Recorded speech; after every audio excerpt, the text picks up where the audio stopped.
प्रदेश के मेरठ की एक घटना पूरे देश में चर्चा का विषय बनी हुई है। दरअसल रूबी नाम की एक लड़की के अपहरण का आरोप एक लड़के पर लगा था। मामला दलित और सवर्ण का है, जिस वजह से ये मामला काफी ज्यादा तूल पकड़ता हुआ दिखाई दे रहा है।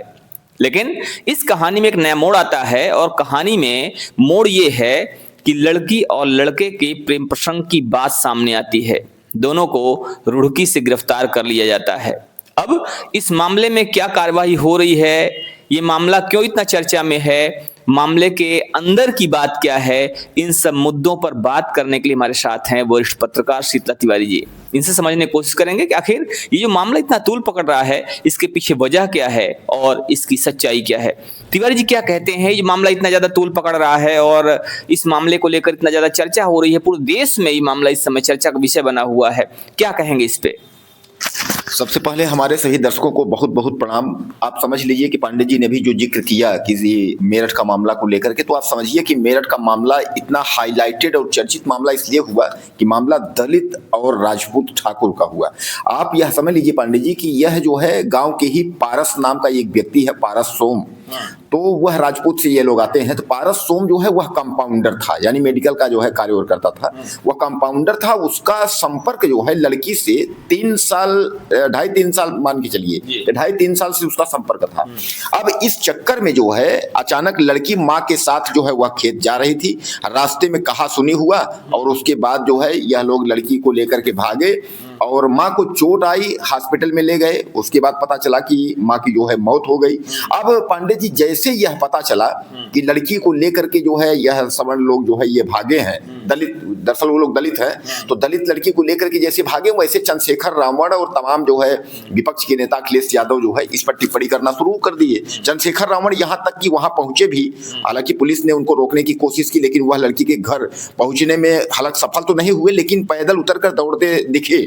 अब उसके बाद पांडे जी ग्राम प्रधान विधायक जो हैं अतुल प्रधान, वह भी वहां गए और समझाने के लिए उनको ढाढ़स बढ़ाने के लिए। हालांकि उन्होंने 2 लाख रुपए दिए, लेकिन विधायक से भी कहा सुनी हुई पुलिस वालों की हुई, क्योंकि वहां काफी भीड़ भाड़ हो गया था। अब सबसे बड़ा सवाल यह था कि उन लोग कहे कि जब तक जो है लड़की नहीं मिलेगी तब तक हम लोग जो है दाह संस्कार नहीं करेंगे माँ का। इस पर लेकर के काफी जो है गहमागहमी हुई। उसके बाद प्रदेश सरकार द्वारा जो है 10 लाख रुपए का अनुदान कहा गया कि भाई 10 लाख रुपए इनको दिया जाएगा। तब जाकर के तमाम दबाव में लड़की की माँ का जो है दाह संस्कार हुआ। लेकिन आनन फानन में जो है पुलिस ने 24 घंटे से 48 घंटे के बीच में ही उन लोगों को रुड़की में जो है पकड़ लिया। दरअसल उसने जो है, जो लड़का था कंपाउंडर, उसने टेलीफोन करके किसी से कहा कि मैं बस रुड़की से निकलने वाला हूँ, निकल रहा हूँ। इसी पर जो है तमाम पुलिस वाले जो है अपना जुगाड़ लगा के, आप समझते हैं, उसमें उनको पकड़े। अब पांडे जी सबसे बड़ा सवाल ये है कि जब वो ये कह रहा है लड़का कि हमको बचा लीजिए, हमने हत्या नहीं की है, लड़की का ये कहना है कि माँ की किसी ने हत्या नहीं की है, हम जो है छीना झपटी में उसको जो है बलकटी लगी है। बलकटी एक तरीके से समझिए कि धारदार हथियार होता है।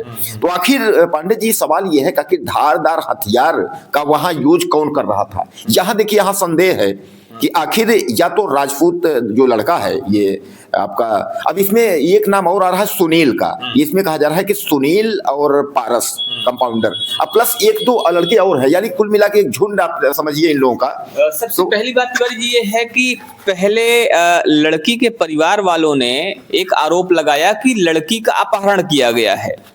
मामला दलित बनाम राजपूत था। आरोप लगाया गया कि लड़की का अपहरण कर लिया गया, दलित लड़की को अपहरित कर लिया गया है, और इसी के बाद से सारा विवाद शुरू होता है। लेकिन अब लड़की ये कहती है कि नहीं, हत्या नहीं की गई है। उसमें एक बात ये भी कही गई थी कि अपहरण किया गया है और माँ को मार दिया गया है, माँ को मार के अपहरण किया गया है, तो ये बात सामने आई थी। लेकिन अब जब लड़की कह रही है कि नहीं, ऐसा नहीं हुआ है, मारा नहीं गया है, हत्या नहीं की गई है, और दोनों एक साथ बरामद होते हैं, तो अगर अपहरण होता तो क्या लड़की साथ साथ घूमती टहलती? एक बड़ा प्रश्न है।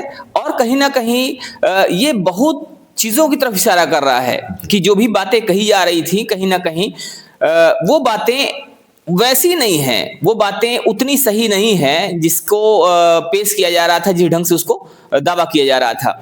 अब दूसरी बात आती है कि वर्तमान में जो दोनों लोगों को पकड़ा गया है, तो अब देखने वाली बात यह है कि क्या वास्तव में ये जो लड़की और लड़के हैं इन्होंने हत्या किया है। चूंकि अब लड़का गुहार भी लगा रहा है, अभी देखा यह गया है कल की डेट में जब उसको कोर्ट में लाया गया, तो कोर्ट में वो इस बात का बार बार इस बात को कहते हुए अपने आप को निर्दोष बता रहा था कि नहीं, हमने हत्या नहीं किया है, मुझे बचा लीजिए, बचाने गुहार लगा रहा था वो। जब उसने मीडिया कर्मियों को देखा, हालांकि उसको पहचान पाना मुश्किल हो रहा था, जिस तरह से उसने उसको ढका गया था, पूरा वो ढका हुआ था तो सुरक्षा की दृष्टि से, तो उसको पहचान पाना मुश्किल हो रहा था। लेकिन जैसे उसने पत्रकारों को देखा, मीडिया कर्मियों को देखा, तो उसने ये कहा कि नहीं, हमने हत्या नहीं की है और हमें बचा लीजिए। क्या लगता है आपको कि ये जो चीजें हैं, जो दावे किए गए, ये कहां तक सही हैं?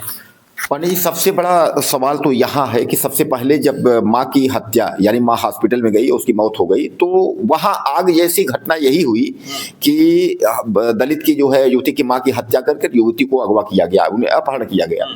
और वहां यह भी दिखाया गया कि लड़की नाबालिग, उस समय नाबालिग की बात चल रही थी, नाबालिग, जबकि लड़की की उम्र जो है वह 21 से 22 साल है। उसके पिता ने भी ये बात जो है कहा कि जो है लड़की हमारी जो है 20 से 21 साल है, उसकी हम शादी भी सेट किए थे अप्रैल में, ये सब बात चल रही थी। अब सबसे बड़ा सवाल यह है कि लड़का जो है यह कह रहा है कि प्रेम प्रसंग जो है 2.5-3 साल से, ये तो आपके सामने भी हमारे दर्शक भी देख रहे हैं।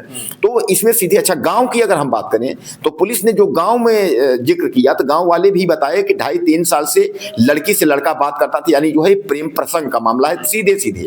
अब पांडे जी, रही बात हत्या की, तो हत्या की लड़की कह रही है किसी ने मारा नहीं है, छीना छपटी में जो है वो बलकटी लगी है, एक धारदार हथियार। अब सवाल यहाँ है कि आखिर जब छीना छपटी हो रही थी, लड़की को भगा थी, बलकटी किसके पास था? राजपूतों की तरफ से बलकटी था कि बलकटी जो है माँ ली थी कि लड़की ली थी? लेकिन लड़की सीधे सीधे कहीं ना कहीं यहाँ जो है लड़की जो है अब राजपूत लड़के को बचाने का प्रयास कर रही है।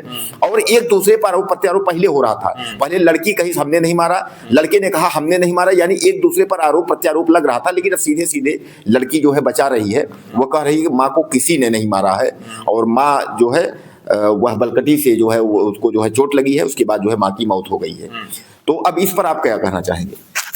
देखिए, इस पर यही कहना है कि ये मामला जांच का, हालांकि प्रेम प्रसंग का विषय तो है, अगर प्रेम प्रसंग का मामला ना होता तो दोनों साथ साथ ना मिलते। किसी को कोई अपहरण करेगा तो लेके नहीं टहलेगा। तो सीधा सा मामला ये स्पष्ट है कि ये अपहरण का मामला नहीं है, मामला प्रेम प्रसंग का ही है। हालांकि पुलिस भी इस बात को समझ चुकी है कि मामला प्रेम प्रसंग से जुड़ा हुआ है। लेकिन तो नारी निकेतन भेजे हैं और लड़के को जो है उस पे जो नाबालिग, लड़का नाबालिग बता रहे हैं, तो लड़के को जो है नाबालिग जेल में भेजे हैं, लड़की को जो है नारी निकेतन भेजे हैं, यानी कहने के साथ लड़की को जो है जेल नहीं भेजे हैं। अब इस पर जो है वह कह रहे काउंसलिंग चल रहा है, इस पर क्या आगे पुलिस कार्रवाई करती है? पुलिस आगे क्या कार्रवाई करती है और क्या कुछ निकल कर सामने आता है, आगे क्या खबरें आती हैं, देखने वाली बात होगी। फिलहाल इस पर आपका क्या मानना है? इसमें दोषी कौन है? क्या लड़की और लड़का दोनों दोषी हैं या केवल कोई एक पक्ष दोषी है? इस पर आप भी अपनी राय जरूर दीजिएगा। बने रहिए हमारे साथ खबर को अपडेट के लिए। मिलते हैं फिर से, तब तक के लिए जय हिंद।